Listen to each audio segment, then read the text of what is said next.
শুক্রবার সকালে হাওড়ার বাঁকড়া এলাকাতে নির্বাচনী প্রচারে আসেন সিপিএম এর রাজ্য সম্পাদক মোহাম্মদ সেলিম। নির্বাচনী প্রচার থেকেই বিজেপি তৃণমূলকে আক্রমণ করে শ্রীরামপুরের বিদায়ী সাংসদকে খোঁচা দিয়ে সেলিম দাবি করেন কল্যাণ নাম হলেও শুধু অকল্যাণকর কাজই করেছেন তিনি। তাই অকল্যাণকে দূর করার জন্য শুধু বাম কংগ্রেস বা সাধারণ মানুষ নয়, এখানে তৃণমূলের লোকজনও আছে যারা ভীষণভাবে ব্যতিব্যস্ত হয়েছেন। পাশাপাশি তিনি আর কি বললেন শোনাবো। ব্যাপক সারা গোটা দেশ জুড়ে বিজেপির হাওয়া পাতলা হয়ে গিয়েছে। যারা 400 পার বলেছিল মানুষ তাদেরকে পার বলে দিয়েছে। আর বিজেপি যে হাওয়াল কাজ এসেছে, মমতা এখন কি বলবে, হিন্দিতে বলে বোখলা গিয়া, ঘাবড়ে গেছে। রোজ একটা করে কথা বলছে যে ক্যাকা ছিচি বলেছিল পিসি ভাই তারপর বলছে আমি সিএকে সাপোর্ট করছি। তারপর যে বলেছিল ইন্ডিয়া ব্লককে কিছু হবে না, এখন বলছে আমি বাইরে থেকে ইন্ডিয়া ব্লককে সাপোর্ট করব। সকালে বলছে আমি তৈরি করেছি, আমি নেত্রী, আর পরের দিন বলছে আমি বাইরে থেকে সাপোর্ট করব। তো ইন্ডিয়া ব্লক যখন গোটা দেশে বিজেপিকে হারাচ্ছে, তৃণমূলের ভূমিকা কি? এখানে পাড়ায় মস্তানি করা, ঝান্ডা খোলা, এটা কি পাড়ার ভোট, পার্লামেন্টের ভোট? এখানে এই জন্য এসছি, এই বাঁকড়া সলভ এসব জায়গায় দীর্ঘদিন ব্যবসায়ী এলাকা, এখানে তোলাবাজি, মস্তানি, গুন্ডামি পঞ্চায়েত নির্বাচনে, পুর নির্বাচনে আমরা দেখেছি। সেখানে দাঁড়িয়ে শ্রীরামপুরে কল্যাণ ব্যানার্জির বিরুদ্ধে দীপশিরাকে আমরা দাঁড় করিয়েছি। বিজেপি এখানে কে বিজেপি আর কে তৃণমূল বোঝা যাচ্ছে না। এখানে আমরা পরিষ্কার কথা, হাওড়া শহর হোক, সদর বা শ্রীরামপুর হোক বা হুগলি হোক বা আরামবাগ হোক, বাম এবং কংগ্রেসের সমঝোতা হওয়ার পরে আমরা মালদা মুর্শিদাবাদ থেকে দেখেছি দক্ষিণবঙ্গ পর্যন্ত একটা হাওয়া উঠেছে। যারা মনে করেছিল টেলিভিশন চ্যানেলকে ভাড়া নিয়ে হাফ বিজেপি হাফ তৃণমূল 50-50 করবে, সেখানে দাঁড়িয়ে এখন লড়াইটা হচ্ছে বাম এবং কংগ্রেসের সঙ্গে। বিজেপি হোক বা তৃণমূল হোক, সিপিএমকে গাল না দিয়ে, কংগ্রেসকে গাল না দিয়ে ভাত হজম হচ্ছে না। গতকাল বিশ্ব আদালত রায় দিয়েছে, ইডিকে পরিষ্কার বলেছে যে যখন তখন যাকে তাকে গ্রেপ্তার আদালতের নির্দেশ ছাড়া। কি বলবেন? এবার তো অভিষেক ব্যানার্জি নাচবে আর তার সমর্থকরা নাচবে, কারণ জুলাই মাসের পরে গোটা ক্যাবিনেট তৃণমূলের জেলে যাবে। শিক্ষক নিয়োগে দুর্নীতি যা করেছে, আমরা বলছি না যখন তখন কেন গ্রেপ্তার করবে? হেমন্ত সোরেনকে কেন গ্রেপ্তার করলো? অরবিন্দ কেজরিওয়ালকে কেন গ্রেপ্তার করলো? উমর খালিদকে কেন গ্রেপ্তার করেছে? প্রবীর প্রকাশকে কেন গ্রেপ্তার করেছিল? সুপ্রিম কোর্ট বলেছে বেআইনি।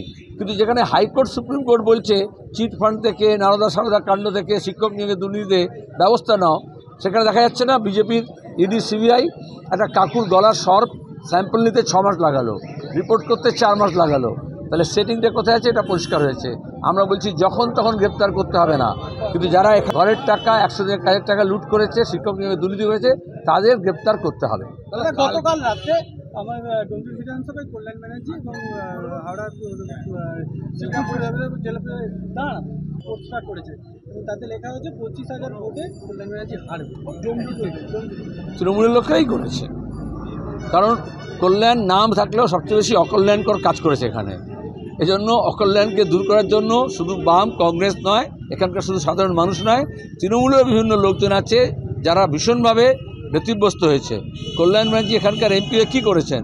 শুধুমাত্র চোরকে বাঁচানোর জন্য মমতা ব্যানার্জি আমাদের সরকারি টাকায় যত সুপ্রিম কোর্টে কেস লড়েছে তার উকিল ঠিক করার কমিশন খেয়েছে কল্যাণ ব্যানার্জি, এছাড়া বাড়তি কোনো কাজ করেনি। দাদা 21-এর পর থেকে দেখা যাচ্ছে ডোমজুর বিধানসভায় চরম গোষ্ঠীদ্বন্দ্ব শাসকের, এবং এখানে একটা মানে পোস্টার রাজনীতির আঁতুড়ঘর হয়ে উঠেছে ডোমজুর।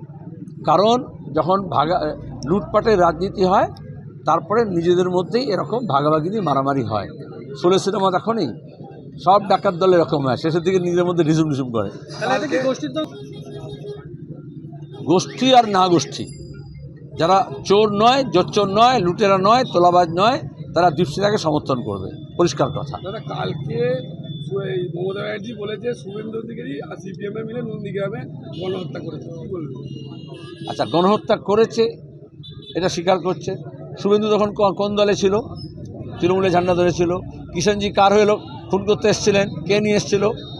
তখন আরএসএসের পরিচালনায় মাওবাদীদের সঙ্গে নিয়ে শুভেন্দু মুকুলকে দিয়ে মমতা ব্যানার্জি আমাদের রাজ্যে যাতে শিল্পায়ন না হয়, কলকারখানা না হয় এবং তিনি যাতে মসনদে বসেন, তার জন্য খুন খারাপি করেছেন। এখন এসব বলে লাভ কী?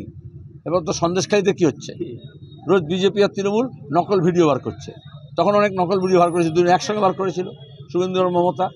এখন আসল কথা হচ্ছে মমতা, মুকুল, শুভেন্দু, অভিষেক সব চোর। আমরা বলেছি চোর ধরো জেল ভরো, জেলের ভয়ে এখন এ বলছে তুই চোর, ও বলছে তুই চোর, ছোট চোর বড় চোর। আমরা বলছি চোর ধরো জেল ভরো।